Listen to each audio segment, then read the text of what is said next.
Veliki pozdrav i dobrodošli. Prva domina pala je u trenutku kada je svjetska javnost počela da obraća pažnju na vojne pripreme na istoku.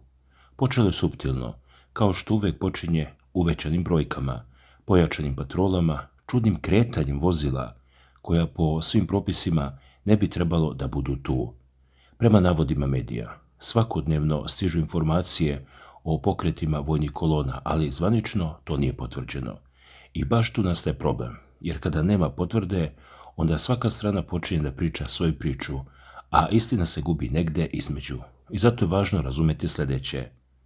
Nije bilo reči samo o tenkovima ili kamionima, bilo reči o informacijama, o izjavama koje su stizale sa svih strana, pa se niko više nije mogao snaći ko je koga prvi napao, a ko se samo branio.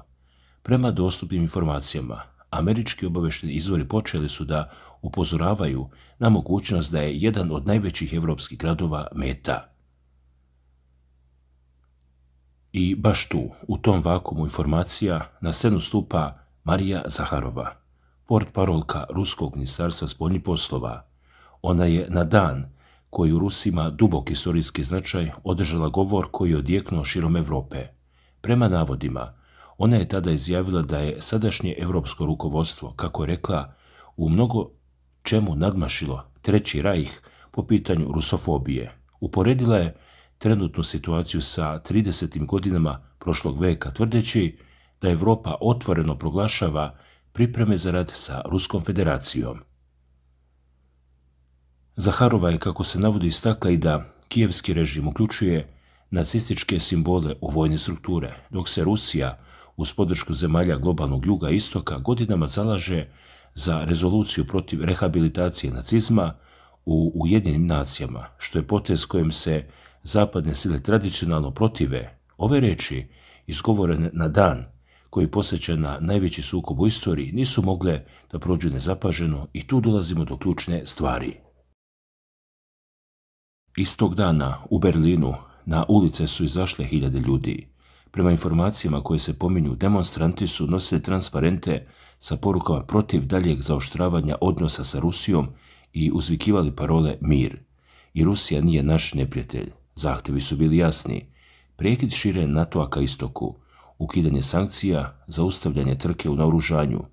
Neki su čak pozivali na izlazak Nemačke iz NATO-a. Planirano je da se nakon skupa odu do spomenika sovjetskom vojniku u parku Tiergarten, gdje su nameravali da odaju pošasti Crvenoj armiji.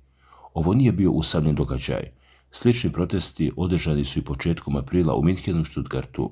I dok su se na ulicama Njemačke čuli pozivi za mir, na političkoj sceni dešavalo se nešto sasvim drugo. Jer dok su demonstranti skandirali, nemačka vojska je tiho raspoređivala svoje snage. Prema pisanju Bilda, u Litvaniji se već nalazi oko 1800 nemačkih vojnika koji su učestvovali u vežbama u blizini beloruske granice. Do kraja 2027. godine, kako se navodi, Litvanija planira trajno stacioniranje 2 bataljona.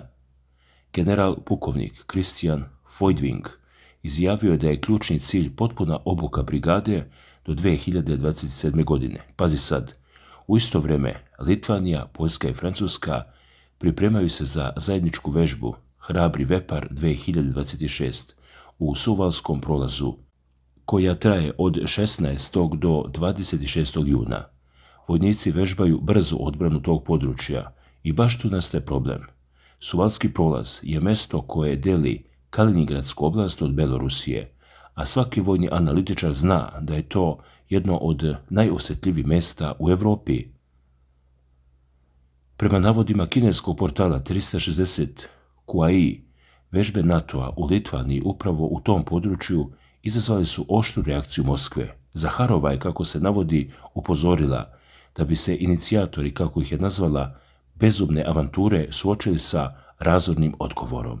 Ona je ocenila da raspoređivanje snaga NATO-a na istočnom krilu predstavlja ozbiljnu prijetnju Rusiji i da Moskvu primorava na preduzimanje odgovarajućih mera.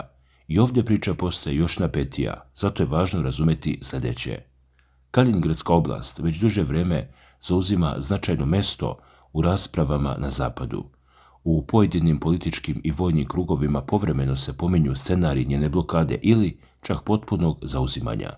Prema analizama koje se pominju, upravo prisustvo taktičkih raketnih sistema Iskander u Kaliningradu igra ključnu ulogu u ruskim vojnim planovima za region. Autori navode da se zbog tih sistema na zapadu pažljivo prate poruke iz Moskve, procenjujući da bi njihova eventualna upotreba imala ozbiljne posljedice. Kineski medij zaključuje da je Rusija izazvala uznemirenost na zapadu aluzijama na raspoložive vojne kapacitete. Ali ovdje priča nestaje. Dodatnu polemiku izazvala je ranija izjava ministra spoljnih poslova Litvanije, Kęstutisa Budrisa, koji je prema informacijama koje se pominju rekao da bi snage NATO-a trebalo da pokušaju prodor ka Kaliningradu i da, kako je rekao, sravne sa zemljom ruske baze. Ubrzo nakon toga usledila je reakcija Kremlja.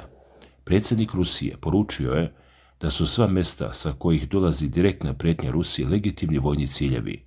Ako su ovi navodi tačni, ovo je bio jasan signal da Moskva neće tolerisati nikakve ozbiljne korake ka njenoj enklavi. I dok se situacija na istoku zaoštrava, sa druge strane, u zapadnim prestolicama stvari su se odvijale po nekom drugom scenariju.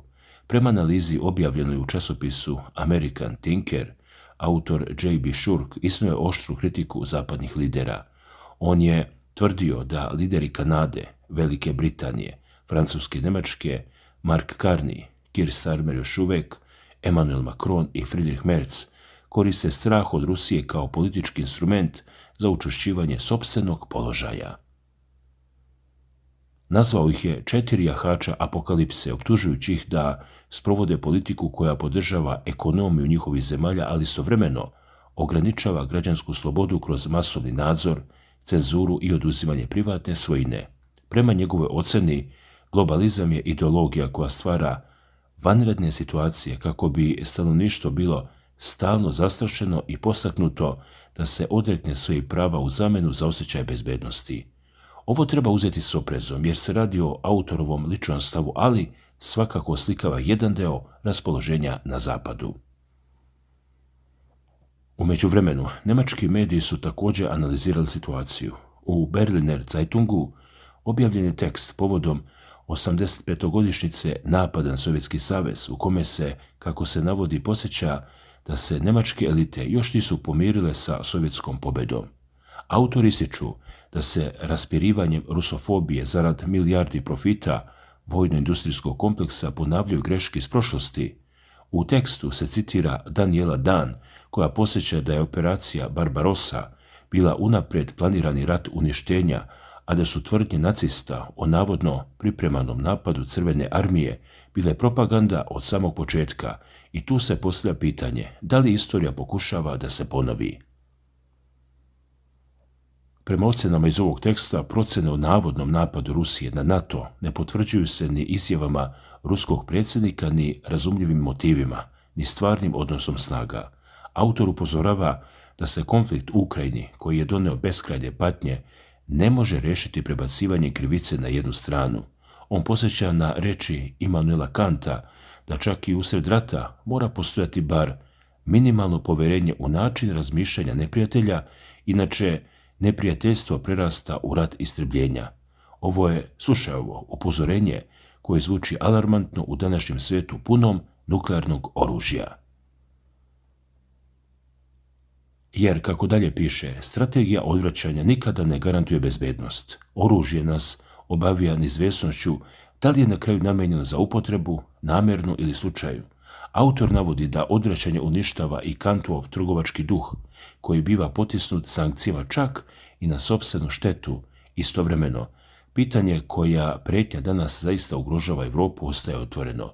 Strategija maksimalnog odvraćanja isključuje ljudske potrebe, jede socijalnu državu, smanjuje izdatke za obrazovanje i zdravstvo, šteti životnoj sredini i ugrožava postojanje kompanija, a onda dolazi i do podatka koji zabrinjavaju. Samo 14% Nemaca sa optimizmom gleda u budućnost, a svaki 5. mladi građanin planira da napusti Njemačku. I dok se ekonomska situacija pogoršava, na političkoj sceni Europe, kako se navodi, ponovo jačaju nacionalističke, desničarske i autoritarne snage. Autor upozorava da se ponavlja glavna greška iz prošlog veka, podjela snaga koje bi trebalo da budu ujedinjene protiv fašizma i rata. Pitanje je da li će ovaj put lekcija biti naučena, jer ako bude ignorisana, možda više neće biti koga da je uči. I tu dolazimo do ovog trenutka. Evropa je, kako se čini, na raskrsnici. Sa jedne strane vojne vežbe na istoku, sa druge političke igre na zapadu, a u sredini obični ljudi koji više ne znaju kome da veruju. Prema informacijama koje se pominju, Zaharova je ukazala na rastući nivo rusofobije u Evropi, dok njen ministar Sergej Lavrov izjavio je da Njemačka ponovo predvodi pokret podrške nacizmu, nazivajući Zelenskog Führerom. Ove izjave, ma koliko bile oštre, nisu isključivo retoričke. One su deo šire slike u kojoj svaka strana gradi svoju priču o neprijatelju. A pitanje koje se nameće je gdje smo stigli. Da li je Evropa zaista na ivici sukoba ili se radi o dobro osmišljenoj igri u kojoj se strah koristi kao oružje? Činjenica je da su tenzije veće nego decenijama unazad. Vojne vežbe na granicama, retorika koja podsjeća na najcrnije godine prošlog veka, ekonomske sankcije koje pogađaju obe strane i sve to dok se obični ljudi na ulicama Berlina pitaju zašto. Ono što je sigurno jeste da se svijet promenio. Ono što je nekada bilo nezamislivo, pominjanje nuklearnog oružja u svakodnevnim raspravama, danas je postalo uobičajeno.